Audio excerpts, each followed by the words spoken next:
Hello everybody, welcome to my first actual video of a budget rebuild for my 1975 Ford F-250.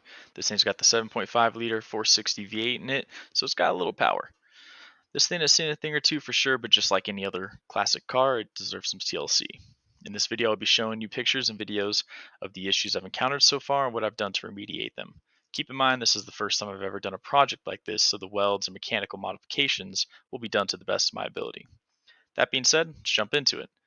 The first clip you'll see is the throttle linkage assembly shifting without anyone in the driver's seat. I had my wife get in with me for the first time to take her around the block, and the truck instantly revved up. All right, go ahead and get out. Now get back in. After further investigation into what could be the cause, I found that the cab mounts on the trucks were the new Bluetooth models, as you see here. I already knew the floor pans would have to be replaced, so I decided to tackle both these jobs at the same time. To start, remove the seats and the carpet from the cab and dove straight into cutting out the rusted out floor pans with the angle grinder from Harbor Freight fixed with the metal cutoff wheel.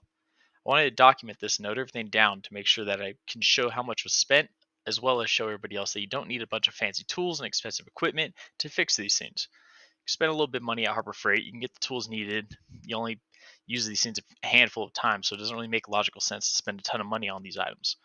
I got the replacement floor pans, cab mounts, cab mount bushings online, and in total they only cost me $340. I also want to apologize that I didn't record a lot of this. I just chipped away at it for a few hours almost daily after work, so I didn't think to get the camera and everything else set up. I just took progress pics along the way to send to friends and family. There are plenty of how-to videos out there that go through replacing the floor pans and cab mounts, so just look around online if that's what you're searching for.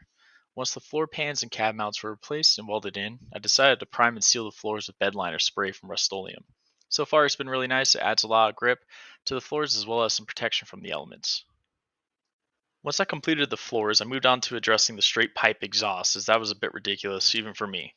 I went ahead and purchased two cheap cherry bombs and downturn pipes to attach to the ends of the cutoff exhaust. I decided to just go with the exhaust clamps to hold it all in place, since taking it to a shop locally and having them weld it would have cost way too much to justify for a cheap farm slash Home Depot running truck.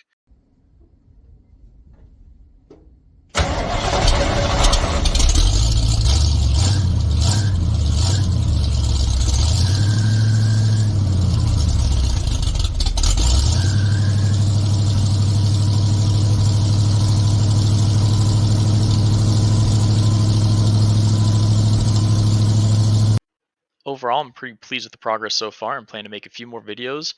Hopefully, I'm actually going to be recording the progress that I'm doing this time as opposed to just progress pics. So stay tuned and be on the lookout for those in the future. Thank you.